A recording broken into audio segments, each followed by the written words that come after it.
Greetings, my friends. Ready for some more huge end times news? It's just coming so fast, man. The Lord is just laying it on. He's just showing me so many things. It's amazing how fast it's happening. It's just incredible how fast it's happening.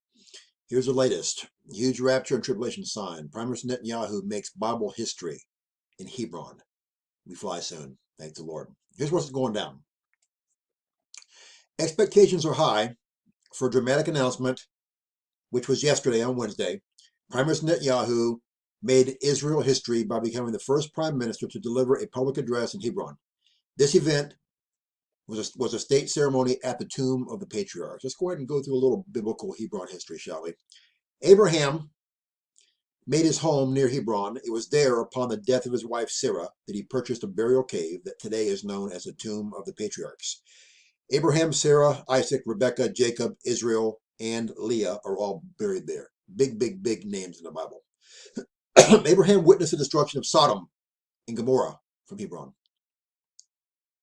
Not long after the Israelites entered the promised land from their wilderness journey, it was taken by Joshua and given to Caleb.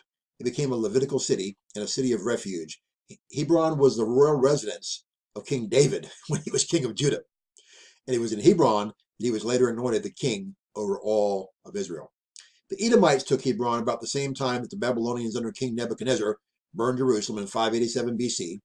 It was not retaken by the Jews until Judas Maccabeus in 164 BC. Let's look at the big things in case you missed what I was talking about here. First of all, we're talking about the place where the heroes, the ones that God made the eternal covenant, Abraham, Isaac, Jacob, their wives, all buried right there. Abraham witnessed the destruction of Sodom and Gomorrah from Hebron. Sodom and Gomorrah is the world today. America, the majority of the world is Sodom and Gomorrah, Act 2. And God has the head of his chosen people, his chosen man to lead his chosen people, Prime Minister Netanyahu, at the place where the destruction of Sodom and Gomorrah was witnessed. The tribulation is about to begin, and that's going to be the destruction of Sodom and Gomorrah, part 2, my friends. This is huge, huge, huge stuff. Not long after the Israelites entered the promised land for their wilderness journey, okay? Right now, God is about to end the age of the Gentiles by sending Jesus Christ back, snatch his bride out of thin air. And then we're talking about the Israelites. They've been wandering in the wilderness for the last 2,000 years. God is about to bring them back in like he did at the end and bring them to the promised land. You guys getting this? King David is going to rule with Jesus. His throne will be below Christ, but he'll rule with Jesus soon after the Great Tribulation in the millennial kingdom. And again, this is where he ruled before. God is tying all of these things, and he's coming back around again like he's done so many times. This is huge, huge, huge stuff, my friends. Huge stuff.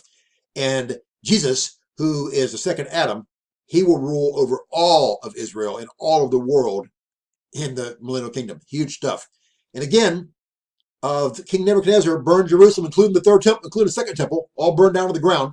Okay, and this is right here. And God's about to build the third temple right in this area in Israel, in Jerusalem. Hebron is in the general vicinity.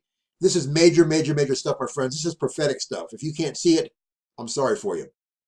The rapture is imminent. Jesus Christ is about to snatch his bride away.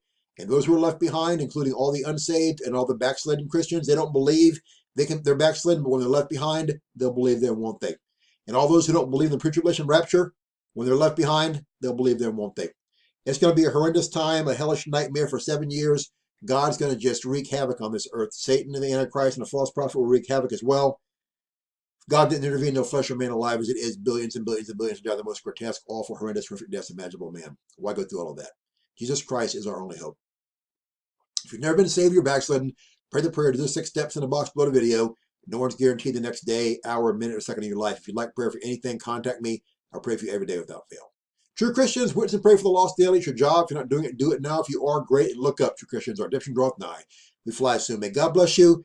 I don't want to see anyone spend forever languishing in hell in the lake of fire, especially Christians who were once saved, but now they've backslid and they didn't believe it, and it's too late to change. Like the rich man and the beggar. The rich man in hell wanted to get out, just get a tip of water on his tongue.